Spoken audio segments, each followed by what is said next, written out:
Waktu saya kasih tahu aja utangnya segini, gimana? Kok bisa segitu? Aneh gitu loh Mbak. Dia seperti tidak sadar gitu loh waktu tanda tangan. Saya nggak ngerti gitu sampai waktu saya bilang ada utang di BRI, kapan ya saya tanda tangan BRI?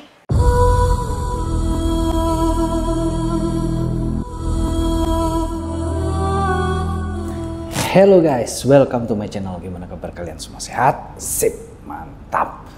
Kali ini gue mau bercerita tentang kisah rumah tangga jande dan dude yang sama-sama sudah mempunyai anak saat menikah. Si janda bernama Aulia Kesuma. Dia diketahui sudah memiliki anak yang bernama Giovanni. Sedangkan si dude ini bernama Pupung. Dia juga mempunyai anak yang bernama Dana. Mereka menikah pada tahun 2011 ya. Seperti biasa awal pernikahan kan ya bahagialah. Tapi seiring berjalan waktu guys, ternyata kehidupan tidak seindah yang mereka bayangkan. Si Pupung ini suaminya itu lama-lama nggak kerja loh. Jadi dia di rumah aja kerjaannya. Hingga otomatis si istri Aulia ini akhirnya mulai memikirkan cara gimana caranya untuk dapat uang. Karena dia nggak punya modal ya, akhirnya si Aulia Kesuma ini pun terpaksa pinjem ke bank, pinjem bank sana, pinjem bank sini, sampai akhirnya pada awalnya terlilit hutang di 2 bank, yang total hutangnya itu sampai 10 miliar rupiah guys. Dan memang bertahap sih, pada awalnya pinjem 200 juta, terus bertahap tambah lagi, pokoknya total sampai 10 miliar rupiah. Sedangkan cicilan yang harus dibayarkan setiap bulan itu mencapai 200 juta rupiah. Dia membuka berbagai macam bisnis, seperti bisnis warteg, bisnis restoran, tapi ternyata bisnisnya semua tidak berjalan semulus seperti yang dia harapkan. Akhirnya yang terjadi adalah besar pasak daripada tiang. Aulia ini akhirnya karena sudah sangat terpepet, gak bisa bayar utang, hingga dia minta tolong ke suaminya. Dia minta tolong dengan cara menjual rumah yang mereka tempati yang berada di Lebak Bulus. Tapi jawaban dari suaminya ini sungguh mengecewakan. Sang suami ini menolak dan dia tidak mau tahu bisnis apapun yang dilakukan oleh sang istri. Jelas jawaban itu sangat mengecewakan Aulia. Sampai pada bulan Juni tahun 2019, Aulia minta kepada suaminya ini untuk membuatkan surat waris. Jadi apabila si Pupung ini meninggal, nanti surat kekayaannya ini akan diturunkan ke anak mereka berdua. Jadi mereka pada tahun 2019 itu sudah mempunyai seorang anak yang berumur 4 tahun. Tapi lagi-lagi si Pupung ini menolak untuk membuatkan surat waris itu. Dia bilang bahwa dia sudah mempunyai anak kandung dari istri pertamanya yang bernama Dana. Dan nantinya apabila dia meninggal, seluruh kekayaannya akan jatuh ke Dana ini.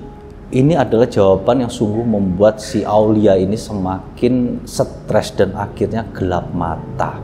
Dari sinilah akhirnya muncul niat jahat untuk menghabisi nyawa suaminya. Rincian kronologi dan biaya yang dikeluarkan oleh Aulia ini itu muncul dalam sidang perdananya nanti ya. Terungkap bagaimana upaya pembunuhan yang dilakukan oleh terdakwa Aulia dan anaknya Giovanni Kelvin.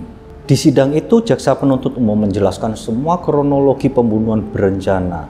Dari kronologi itu terdapat sejumlah peristiwa di mana Aulia Kesuma ini mengeluarkan uang yang sangat banyak dan menjanjikan uang untuk menghabisi nyawa suami dan anak tirinya kepada para eksekutor yang disewanya. Berikut ini gua babarin ya pengeluaran dan janji pembayaran uang yang dilakukan oleh Aulia Kesuma. Pada bulan Juni tahun 2019, Aulia mentransfer uang sebesar 45 juta rupiah ke rekening milik Rodi Syaputra Jaya. Dia adalah suami dari mantan pembantunya yang bernama Karsini atau Tini. Uang itu dikirim untuk biaya mencari dukun santet. Hal itu dilakukan untuk menghabisi nyawa suaminya dengan cara mistis. Itu adalah ide pertama yang muncul dalam pikiran Aulia, menghabisi suaminya dengan cara santet. Dan memang seperti pengakuan dari Aulia ini pada saat diinterogasi, dia dalam melakukan rencana pembunuhan terhadap suaminya ini latar belakangi oleh adegan-adegan yang ada di sinetron, guys. Jadi Aulia Kesuma ini senengannya nonton sinetron yang ngeres-ngeres gitu loh, tentang pembunuhan dalam keluarga. Makanya dia ambil ide-ide dari sinetron itu. Rodi Syaputrajaya ini meminta ongkos biaya ritual membeli kuda dan imbalan uang untuk dukun santet. Setelah uang ditransfer, Rodi mengatakan santet telah dilakukan, namun tidak berhasil, guys. Ia lantas menawarkan cara lain kepada Aulia, dan Aulia ini pun sepakat. Rencana Rodi adalah dengan cara menembak mati Pupung. Rodi kembali meminta uang 25 juta, dan hal itu pun dipenuhi oleh Aulia. Dan kata Rodi, memang uang itu akan digunakan untuk pembelian peluru, pembelian senjata, dan biaya operasional. Setelah uang 25 juta ini dikirim lagi oleh Aulia, Rodi mengatakan kepada Aulia bahwa rencana untuk menembak Pupung ternyata sulit untuk diwujudkan. Alasan dari Rodi ini karena Pupung ini sangat jarang keluar rumah, di rumah aja terus. Hingga Rodi Syaputra ini mengurungkan niatnya untuk menembak Pupung, dan dia pun berinisiatif untuk mencari dukun santet lagi yang berada di daerah Yogyakarta. Rodi akhirnya menemukan dukun yang mengaku bernama Mbah Borobudur. Aulia, Giovanni, dan Rodi bertemu dengan Simba ini di Transmart Yogyakarta pada tanggal 16 Agustus tahun 2019. Mbah Borobudur ini menawarkan dua metode untuk membunuh Pupung. Pertama adalah disantet, yang disertai dengan skenario perampokan dengan biaya operasionalnya yang mencapai 50 juta. Kedua adalah dengan cara dibakar dengan biaya sebesar 25 juta rupiah. Setelah dipikir-pikir, akhirnya Aulia dan Giovanni ini sepakat untuk melakukannya dengan cara kedua. Dan mereka pun kembali ke Jakarta menggunakan pesawat. Lalu beberapa hari kemudian Aulia Kesuma pun mentransfer janjinya yang sejumlah 25 juta rupiah itu kepada Rodi lagi, yang kata si Rodi akan diberikan kepada sang dukun. Setelah uang 25 juta itu ditransfer ya oleh Aulia, nomor telepon dari Rodi ini nggak bisa dihubungi oleh Aulia, kayak yang ngilang gitu Rodinya. Namun Aulia ini tidak putus asa untuk terus berusaha membunuh suaminya. Kali ini dia meminta pembantunya yang bernama Teti itu untuk kembali mencarikan dukun yang dapat menghabisi nyawa suaminya. Teti ini lantas menghubungkan Aulia dengan dukun yang mengaku sebagai Aki atau Mbah Muh. Setelah Teti berhasil meyakinkan Aulia tentang kehebatan Mbah Muh ini ya, akhirnya Aulia ini mau untuk mengirimkan atau mentransfer uang kepada Mbah Aki ini. Itu digunakan untuk ongkos Mbah Aki menuju Jakarta. Pada tanggal 21 Agustus tahun 2019, Aulia dan Mbah Aki ini bertemu di Jakarta. Saat sampai di apartemen Kalibata City, jadi Aulia ini punya apartemen juga guys di Kalibata City. Sang dukun ini tiba-tiba mundur dari rencana pembunuhan karena dia mengaku tidak sanggup. Ini dukun nyebelin banget ya, udah dibayarin ongkosnya ke Jakarta. Begitu sampai di Jakarta ngobrol, bilangnya kagak sanggup, nyebelin banget ya dukun. Tapi Aulia ini lantas meminta bantuan Aki ya untuk membantu mencarikan orang lain yang kira-kira dapat membunuh Pupung dan Pradana. Aulia saat itu menawarkan imbalan sampai 100 juta untuk jasa pembunuh bayaran, dan Aki pun menyetujui untuk mencarikan orangnya. Hingga akhirnya si dukun ini pun berhasil mendapatkan dua orang pembunuh bayaran. Mereka asal Lampung, pembunuh ini bernama Sugeng dan Agus. Kemudian Aulia ini mentransfer uang lagi kepada dua orang pembunuh bayaran ini untuk ongkos mereka menuju Jakarta. Di Jakarta ini mereka sudah dipesankan tempat menginap oleh Aulia di Oyo 121 yang berada di Pasar Minggu, Jakarta Selatan. Mereka pun kemudian bertemu di penginapan itu. Mereka merencanakan bagaimana cara untuk membunuh Pupung guys. Hingga akhirnya disepakatilah akan dilakukan eksekusinya itu pada tanggal 23 Agustus tahun 2019. Hingga akhirnya tibalah hari itu, 23 Agustus 2019. Pada saat itu ya akan dilakukan eksekusi, tiba-tiba guys, dua pembunuh bayaran ini, Agus dan Sugeng, meminta kenaikan bayaran atau kenaikan jasa kepada Aulia ini sebanyak 2 kali lipat Dari yang tadinya hanya 100 juta menjadi 200 juta. Dan karena Aulia ini sudah gelap mata, mungkin udah takut juga atau grogi atau gimana, dia tanpa berpikir langsung menyetujui permintaan mereka dan menaikkan bayaran mereka menjadi 200 juta. Pada malam itu sesuai rencana adalah Aulia dulu yang bergerak, guys.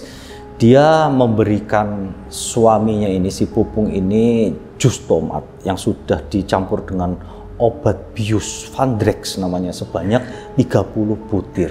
Semua obat ini digerus sama si Aulia, kemudian dicampurkan ke dalam jus tomat sebanyak 3 gelas. Yang satu untuk dia, satu untuk Dana, satu untuk suaminya. Tapi yang untuk dia jelas kagak ada isinya, guys, kagak ada obat tidurnya ya. Kemudian Aulia pun memberikan jus tomat itu kepada suaminya untuk diminum. Setelah meminum itu jus tomat sampai ke habis, guys, si Pupung ini kagak mempan, dia nggak tertidur dan kayaknya kagak ngantuk sama sekali. Melihat hal itu, Aulia ini jadi, waduh, orang kuat banget, dikasih 30 butir loh, kagak mempan. Akhirnya dia pun mengubah strategi dadakan dengan cara mengajak Pupung ini untuk melakukan hubungan badan. Jadi maksudnya setelah melakukan hubungan badan diharapkan nanti suaminya ini capek, kemudian ngantuk dan tertidur. Tapi guys, setelah mereka melakukan hubungan badan ya, Pupung ini nggak juga ngantuk, nggak juga tertidur. Malah dia ngajakin ngobrol si Aulia ini, dan kemudian dia pergi menuju ruang keluarga dan nonton TV di situ. Sementara itu di luar rumah ya, para pembunuh bayaran ini yaitu Agus dan Sugeng dan juga anak Aulia ini yaitu Giovanni, mereka menunggu dengan resah. Ini lama amat ini Aulia kok nggak ngode-ngode suruh mereka masuk. Akhirnya karena udah nggak sabaran, Agus sama Sugeng ini mengajak Giovanni untuk keluar rumah menemui Mbah Aki itu. Kepergian para pembunuh bayaran ini dikabarkan oleh Giovanni kepada ibunya Aulia. Ibunya ini langsung, waduh, kok pada pergi gimana nih? Ya udah, lu gua bayar aja 500 juta. Jadi Aulia ini takut para pembunuh bayaran itu kagak balik lagi, guys. Dia langsung meningkatkan sampai 500 juta loh bayaran buat para pembunuh ini. Hingga pada akhirnya jam setengah 12 malam, akhirnya Pupung pun tertidur. Setelah Pupung ini tertidur, Aulia pun memberi kode kepada 2 orang pembunuh bayaran ini untuk memasuki rumah. Aulia kemudian mematikan lampu kamar. Agus dan Sugeng pun lalu melakukan aksinya dengan cara membekap Pupung ini hingga tewas. Saat dibekap itu, Pupung ini sempat berontak dengan cara mencakar-cakar sedapat-dapatnya sampai melukai lengan sebelah kanan dari Agus. Setelah Pupung ini meninggal, Aulia ini kemudian mengikat tangan dari Pupung ini menggunakan sumbu kompor. Lalu Sugeng dan Agus membantu mengikat kaki. Setelah Pupung tewas, akhirnya tinggal Dana ini yang harus dihabisi, guys. Giovanni ini menemui Dana ini di kamarnya di lantai 2. Dia membawa sebotol whisky yang sudah dicampur obat tidur. Giovanni sempat mengajak ngobrol Dana sambil musik dinyalakan keras. Mereka joget bareng sampai jam 4:30 pagi. Saat itu si Dana ini sudah mabuk berat sampai dia akhirnya tertidur. Sugeng, Agus sama Giovanni pun akhirnya melakukan eksekusi kepada Dana. Jam 5:30 pagi, Aulia dan kawan-kawan ini menyiapkan cara pembuangan mayat. Pupung dan Dana disiram tubuhnya dengan bensin dan diletakkan di jok belakang mobil yang telah dilubangi tangki bensinnya. Sampai pukul 10:30 pagi, Aulia ini selesai bersih-bersih bekas pembunuhan, dirapihin semua. Lalu dia pun menyalakan obat nyamuk bakar yang diletakkan di dekat tangki mobil. Pada jam 5 sore, Aulia dan Giovanni ini pergi ke apartemen yang terletak di Kalibata. Lalu jam 7 malamnya, tetangga Aulia ini ngoling si Aulia. Dia memberitahukan bahwa garasi rumah Aulia kebakaran. Aulia langsung pura-pura kaget dan langsung berangkat menuju rumahnya. Sesampainya di rumah, memang benar terjadi kebakaran di garasi rumahnya itu ya. Tapi setelah dicek, ternyata mayat dari Pupung dan Dana ini nggak ikut terbakar, guys. Dan untungnya pada saat itu kagak ada orang lain yang ikut ngecek gitu loh. Coba dia ngecek sama di temen orang-orang lain kan jadi ketahuan bahwa ada mayat Pupung sama Dana di situ. Mayat Pupung sama Dana ini pun dimasukkan lagi ke dalam rumah, kemudian disembunyikan gitu di dalam rumah. Lalu Aulia bersama Giovanni ini kembali lagi ke apartemennya yang berada di Kalibata. Lalu di tanggal 25 Agustus tahun 2019, Aulia kembali ke rumah di Lebak Bulus bersama Giovanni. Mereka lalu menggotong mayat dari Pupung dan Dana ini ke dalam mobil mereka. Kemudian mereka bersama mayat-mayat itu pun berangkat menuju Sukabumi. Di hari itu jam 11.30 siang ya, Aulia dan Giovanni ini membuang mayat dari Pupung dan Dana ini di Jalan Raya Cidahu yang berada di Parakan Salak, Sukabumi. Setelah itu korban dibakar menggunakan bensin.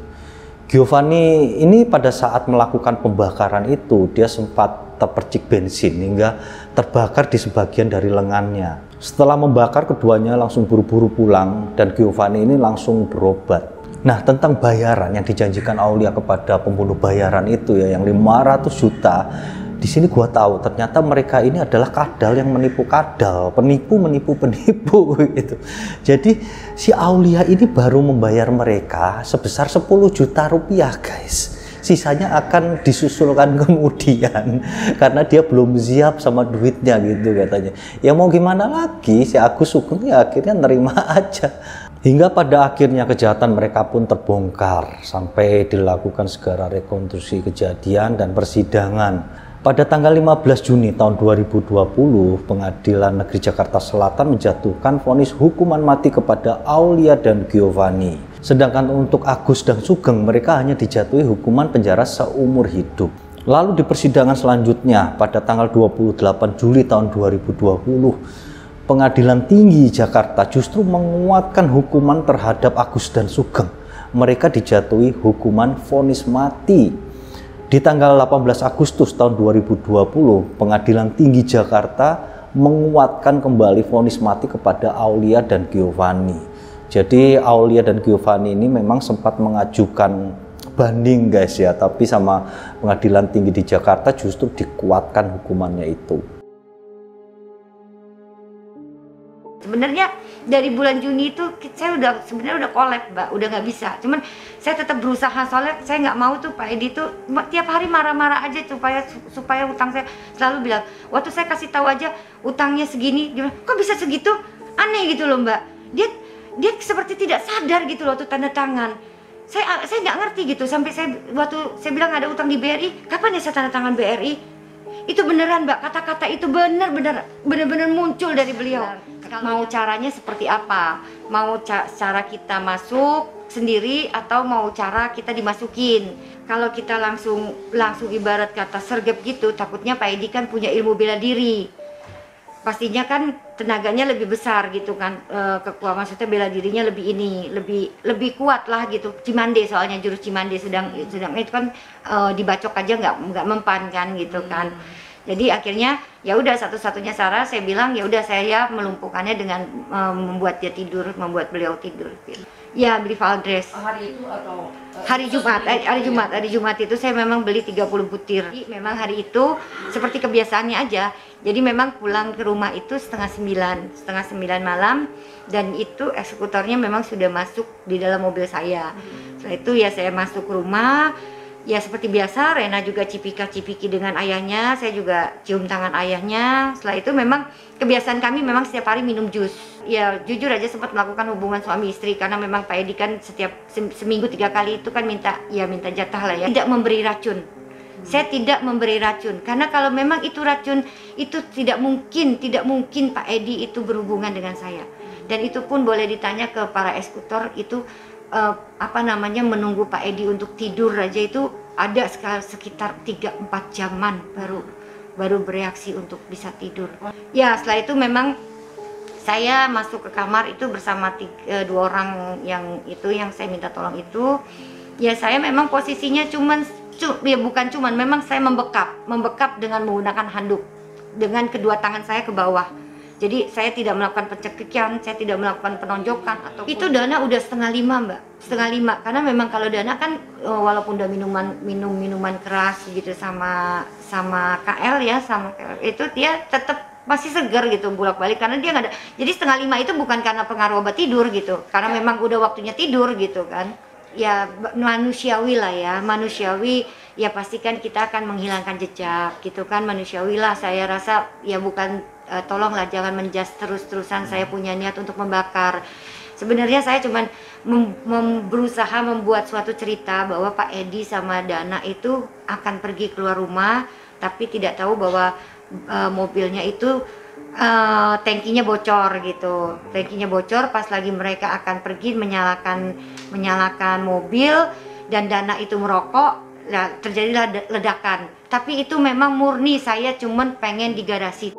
Itulah tadi cerita tentang prahara rumah tangga, tentang kehancuran sebuah keluarga yang diakibatkan oleh hutang, dan itu mengakibatkan Aulia ini menjadi gelap mata. Dia mau melakukan apapun, dan bahkan untuk melakukan ini dia rela ngabisin duit banyak banget ya guys ya, meskipun sebagian gedenya itu nipu gitu, pembunuh bayarannya kagak dibayar gitu.